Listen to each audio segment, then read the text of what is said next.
Welcome to the Revolutionary Communities podcast. If you're an impact-driven company ready to boost sales and loyalty by valuing people, then you're in the right place. My name is Maruxa Murphy, your guide to building communities that resonate with your passion, vision, and purpose. Every week, I bring you game-changing strategies and revolutionary industry leaders who are blazing the trail with innovative, inspiring, and profitable communities. Having personally cultivated over 200 profitable communities just like these that generate 6 to 8 figures in additional revenue, I'll give you insights into creating unique and heart-centered community experiences. Today's episode, well, it's something that might just change your life. So settle in, enjoy, and let's dive into making our world a better place, one community at a time.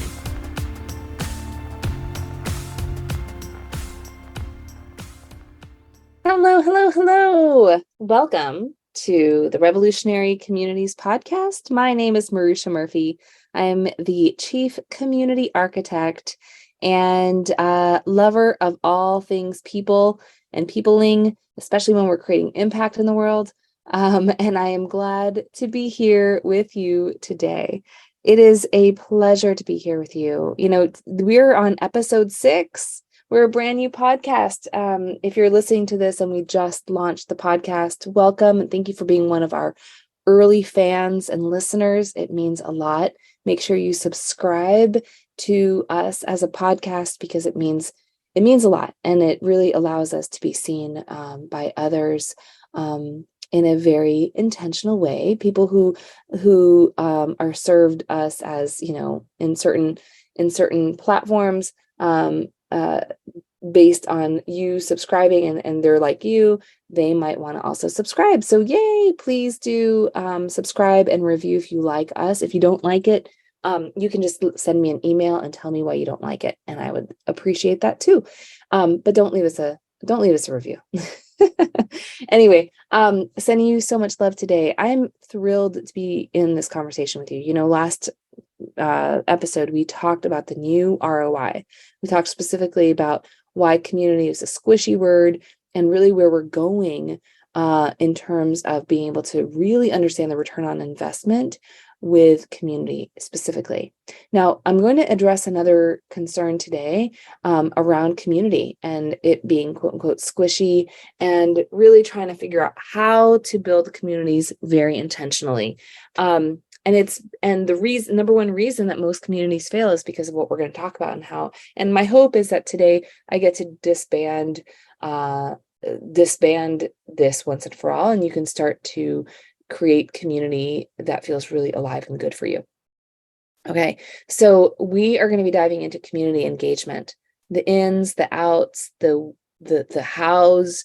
You know, what is it that is, you know, you can do to really create engagement with a community that you're creating.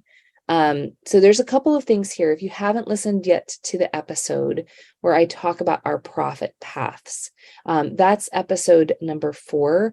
I highly encourage you to dive into episode number 4. It's one of our longer ones, but it really is going to give you the framework for the transformed community paradigm. And when we're diving into our second layer of the transformed community paradigm, which is all about experiential value, and then we go into building and activating the community, we're really wanting to make sure that we're getting very clear on this important piece, which is community engagement. How do we engage people? So that our community isn't just us speaking our voices into the community, into like a black hole, and no one's really engaging, responding, going anywhere with it. Okay, so a couple of quick things on here. Let's first define together what exactly community engagement means, so we're all on the same page. And really, what I believe it's really the process of building an active, a vibrant community where members are not really, like I mentioned, you know, they're not passive consumers of content. They're actively participating, they're contributing to the community. So engagement, though, can also take multiple forms, right? So in contributing, when we talk about contributing, it looks like posting, right? They're sharing their own posts, they're sharing their own ideas, they're sharing their own photos, whatever it is that allows them to feel safe to be able to share. They're also commenting on existing posts. They're contributing to discussions. They're beginning to share their own thoughts and maybe even tagging other people into posts that have been written by other members, right? To really create engagement amongst themselves. So basically what that's showing me is that they're not just willing to just see what you have to say. They really are imagining that they're part of the conversation. They recognize they are a part of the conversation. That's what makes this community great.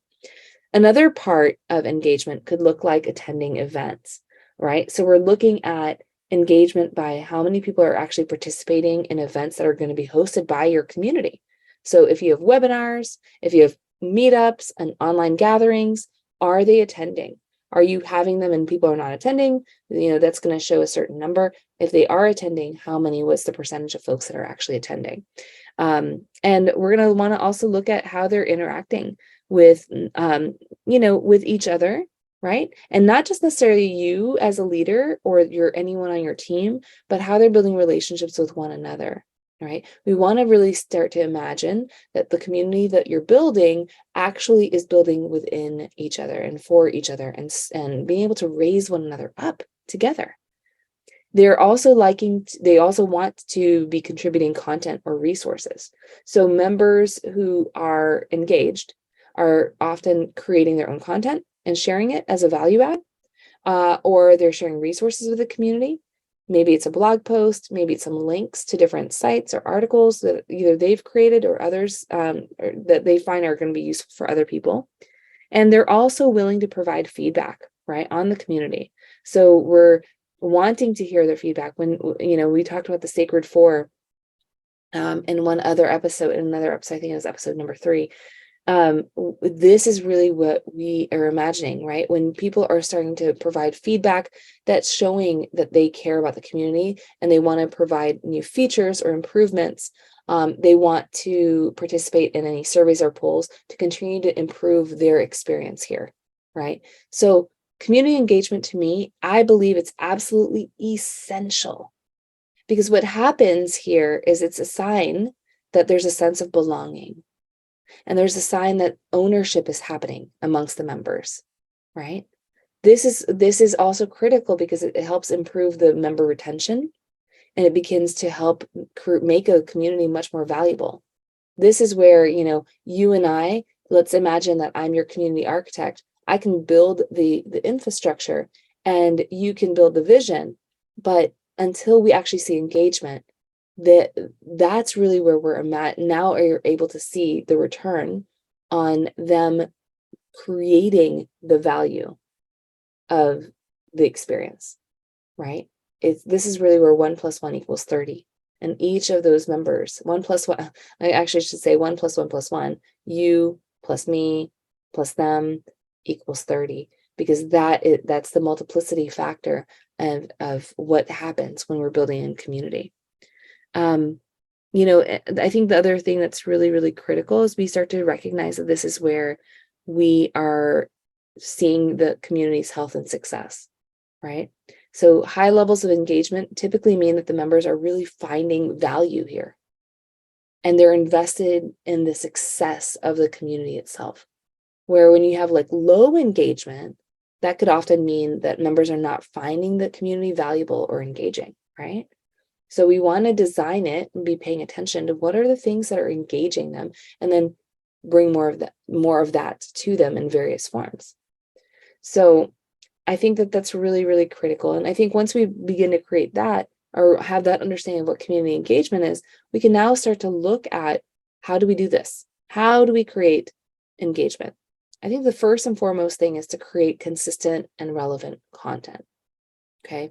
When you're creating content, so there's two forms of content. There's content that you're creating. When I say you, I mean you and your company, right, are creating for the community. And then there's the content that's being created by the community members.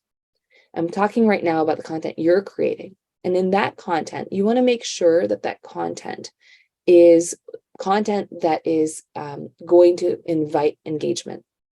We use a system in my company called the win-win-wink model. And win-win-wink is an acronym for 4 types of posts. These are types of posts that are creating engagement. So the first one, W, stands for wisdom posts. These are posts where we're really engaging people with the wisdom of the brand around a specific topic. Okay, so let's, for example, say we're a social media. I'm going to use a different example. I want to say dog training company. So let's imagine we're a dog training company and we want to create some win-win-win content. Wisdom posts would be maybe, let's say you're creating a dog training company for parents with new puppies. Okay. So you want to create some wisdom posts to help the parents know that you guys are the experts in training puppies, right? With new owners that have never had a puppy before. So from that, those wisdom posts are giving valuable insights and tips. And the whole point is to really position your expertise. The next kind of post is what I call an interpersonal post. This is your I post, interpersonal. Interpersonal posts are the types of posts that are there and that are created specifically to help them understand that your brand gets them. So you're sharing a story or an example or a case study that helps them nod their head and lean in and be able to really relate to what it is that you're saying. The N post is the nudge post. These are posts to invite them to share their expertise. So the I post, one thing that I want to encourage here is you always lead with a question. You always end with a question, or you're always ending with an action that they can take and then they can report back on based on their own experience. Maybe it's like, share how you're feeling. When I was the owner of a brand new puppy for the first time, I was really, really scared. Every single time I put them into their kennel, into their crate, they cried and my heart broke, right? How many of us have had our hearts break when we've put our puppies in their crates, right? So now do you see what I'm saying? You're now engaging them with something you're sharing, like you get them, they're leaning in, and they can actually start to engage back with you. In a nudge post will invite them to answer a question or an idea or to raise their hand. So you're nudging them to also share their voice. So it could be something like, with only emojis, share with me how you feel about putting your puppy in a crate at night, in a dog crate at night, right? With your emojis. So that could be a fun way for people to engage with a post like that. Or, share a meme that makes you feel, that identifies how you feel when you are putting your puppy in a crate at night. Okay. So when you're creating content like that, you're now wanting them to share their thoughts. And it could also be that you're asking them specifically for their thoughts on a specific thing, right? So having content that really engages with them is everything. Oh, the final type is what I call a K post. This is your keep it simple sales post. And this is really where you're wanting to invite someone to a call to action. Maybe you have an upcoming workshop or a webinar or a masterclass, or maybe you have a deal going on, or you were on a podcast and you want to really create a more direct response ask for them to engage in with you. This is where you do your K post. Now you notice there's only one K in the win-win-wink, right? The win-win-wink stands for basically 10 days of content and a 10-day content cycle. So you really have 3 keep it simple sales posts 3 times a month. And that's purposeful because each of your other posts should actually also be selling, but you're not doing necessarily a direct sale with a link per se. And the only way you would do more than that is if you're doing a launch for a particular product or service. And the reason you're doing that is because when you're building community, it's literally about community. It's about building that trust, that relationships, helping them know you better, liking you more, and trusting you more. And so the more you put in just like direct sales, it feels really icky, right? So we want to make sure that we're getting really clear on that. So that being said, really think through this is going to be what I call your average everyday community post cycle. And then every so often, if you have a launch of something coming up, you want to shift that a little bit and use other types of posts to drive energy. But because you've been building trust with your members for so long and for some time, it makes it that much more powerful, the eyes gaze towards what it is that you're selling because you've created so much value in your community already, right? So that is highly, highly suggested. I think also creating a content calendar to have that kind of level of consistency. There's a post going out every day is really critical. Having a nurture sequence, which is basically a sequence to invite people in and to welcome them into the community, is also super important. And make sure you're really spending time on that. On the other side, when you're creating this and you're really being present with your community, and you're in the next point is about interaction with your community, which I'll talk to you about in a second. Your members are going to want to start posting on their own, right? They will start naturally posting on their own. So another thing you definitely want to do is to promote those interaction between members. You can do things like, ask open-ended questions, give them prompts in those nudge posts that I mentioned, right? And also have themed discussion days. So maybe once a week you have, winning Wednesdays or happy hours on Fridays or things like that are really inviting interaction amongst everybody.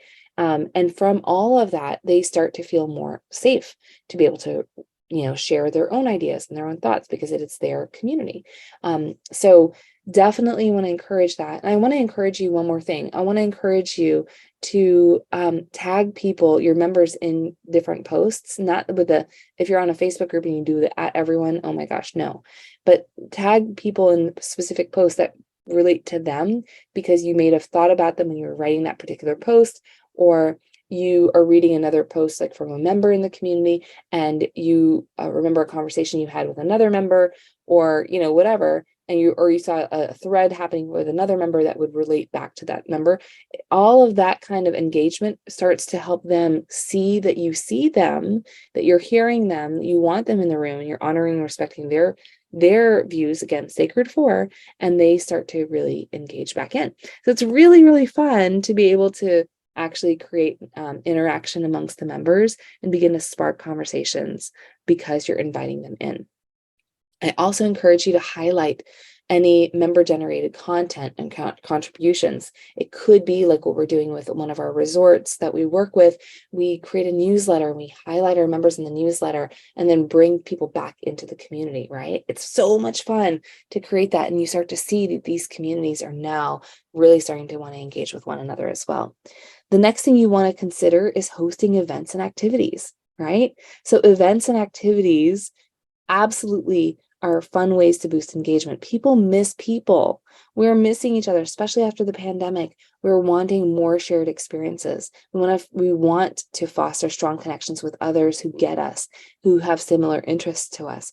So when you're hosting events and activities, even if it's virtual, it is powerful. Now, some other ideas, if you do online, you could do webinars.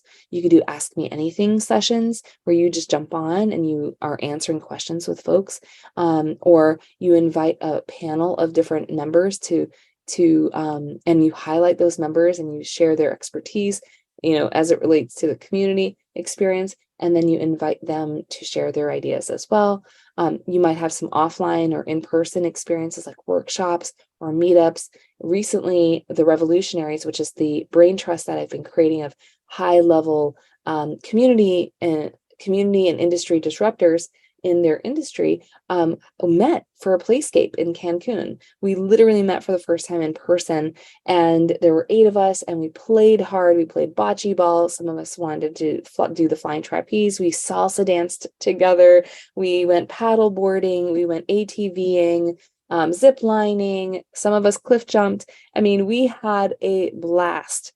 Right. And in that, so we all started to really get so much closer. In fact, we're having another one in Turks and Caicos in December because of that. Right. That's absolutely powerful for engagement. You want to begin to really think through those, though, very intentionally. How do you create engagement because of those events? Because events can also fall flat if you're not thinking through the proper planning and promotion for an event, right? So I say that, and also make sure that you recognize that there's the planning that needs to go into that. And we might be able to get that into another time with one of our guests who are amazing event host, experience driven folks that are also in the revolutionary. So I can't wait to bring that in. Another thing you can do to create more engagement is to gamify your community, right? So what is gamification? Gamification, in essence, is rewarding people for steps that they're taking, and in essence, making it like a game, creating a challenge, creating opportunities where they can earn points, or maybe they get a badge for top contributor of content, or because they've been the most helpful that month, right? I like to actually create leaderboards for people who are the most engaged in the community, who've given some amazing advice. You can definitely easily do that and start to really showcase your members that way. People love being seen, right? So when we create that, it's really fun, and it creates this sense of fun, but there's also competition, and it's all without necessarily we're not detracting from the community's core value, right? We want to have fun and competition as it relates to the core values and the purpose behind the community in and of itself. Another experience that you can start to design in is really practicing, you and your team practice active listening and responsiveness simply by being engaged in the community itself. So I suggest minimal 15 minutes in the morning and then 15 minutes in the afternoon. If you can be on all day, the communities that we run that have somebody on duty, if you will, whether they're volunteers or their paid staff, on duty in the community 24 hours are the most engaged, and that, and you can start that with your, your 15 minutes in the morning, 15 minutes in the afternoon. As you continue to grow and expand, you add on people into your team, either as volunteers or as paid staff, and you continue to engage there. Now, the importance here is that it really shows members that they're valued, that you're there for them. And we've been able to see that the more that the members realize that the community is there for them, the more they are invested back into the community and into the brand, because not very many people are like that. I'll never forget, I was at Kajabi. Kajabi is one of my clients. We had the pleasure of working with them to really design out how they want to grow their 60,000 Kajabi heroes into its next level of expansion, and how do we use community as a part of that. And in that, I remember I was at their Kajabi live event just this past June, and some of the people I was with were having the opportunity to speak with the members of the user experience team. And the user experience team members that were there had tears in their eyes because their Kajabi heroes were saying things like, seriously, my favorite part of working with you guys at Kajabi, or saying yes to Kajabi, is the fact that if I have a question, you guys are there to answer it. And it's either there like in the chat, you're right away there, and I know it's a live person that cares about me, or you're in the community on the Facebook group is stellar. And so they were very, very moved by that, because they practice active listening and responsiveness on a regular basis. So when you're in the process of building your community, start thinking about, how can I demonstrate responsiveness as the community leader, or as my team? Can my team start to demonstrate responsiveness, right? And so you can do that by letting people know, hey, these are the hours that we're going to be in the community, or we're going to be checking the community these certain times. We have questions. If you have a question, put it in this particular thread, share it with us, because we're going to answer it on the Ask Me Anything on Wednesdays, right? So now we're letting our community know that we care about them and we want to hear from them. Another fun way is to bring in guests and interview your guests, right? You can have either you or a community manager in your community, start to build rapport with guests that are coming in, to provide more value for the community. So bringing in those guests and having them interviewed is really, really a beautiful thing, and very, very powerful for creating more engagement. Oftentimes the guests will also bring their people in, right? Say, hey, I'm going to be interviewed by XYZ company. Come and listen in. I'd love to, have you know more about blank, this company, your company, right? So creating that and having that new energy and excitement in the community is always fun. So yeah, I just like literally quickly ran through so many different ways of creating engagement. And just know, the truth of the matter is that engagement happens only if you choose to make it happen. It's not something that just runs on its own. This is really the gas that moves the community forward. So I want to encourage you, especially if you're in that rumble phase that we spoke about in episode 2, or you're in the groundswell phase where people are starting to really hear about you and want to grow in partnership with you. You want to make sure that you are very, very engaged in the community, you meaning your company. And that is going to lead massively. It's, in that tilling, that ground, in that first wave phase, you're wanting to till the soil. So in tilling the soil, you're planting seeds consistently by being engaged in the community. And when you do that, you're going to find on the other side of that such massive expansion. One of the communities I designed is a community called the Austin Moms Network. And I tell you what, when we first grew, it was me running point for all the play dates in this moms network, because I believe it takes a village to raise a mom. So I was wanting to create, myself and the 2 other co-founders wanted to create a community where we as moms were there to support one another and really expand one another significantly. So we were there every day running play dates, running care meal trains for moms who were just having babies. We were running point to get groceries for moms that were in need. We were there in the community in chat, and it was a lot. It was a lot. But because of that, we found an invested group of women from that also felt very aligned with the values we were creating, and they wanted to be part of the leadership. So we invited them to be in the leadership with us and be admins with us.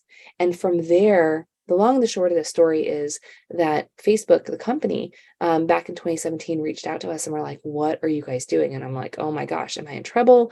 And they're like, no, we love what you're doing. It's so engaged. We want to know how you're doing this particular community. And in fact, we want to have a party on the streets of Austin, Texas with you to celebrate all the moms for Mother's Day. And we threw the first ever block party on the streets of Austin, Texas with Facebook that's ever been done.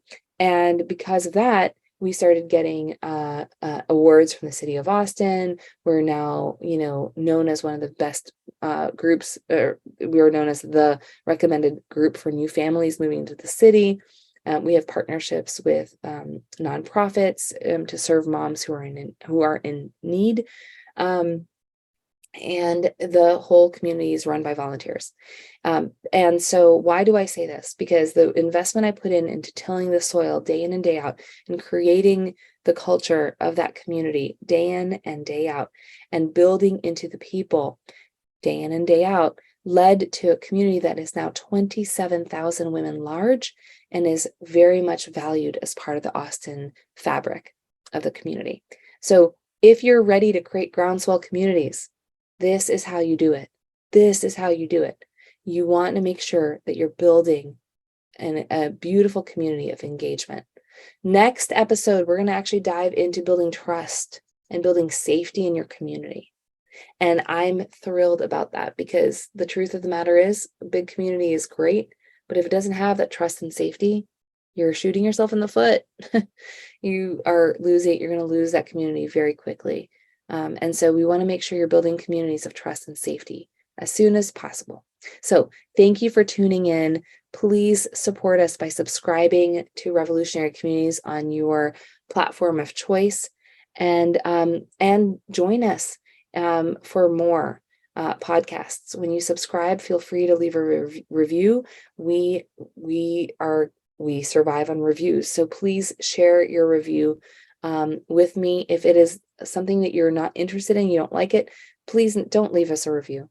Come to me, email me, and reach out to me and let me know your feedback. I'd love to hear more and how we can continue to improve this brand new podcast.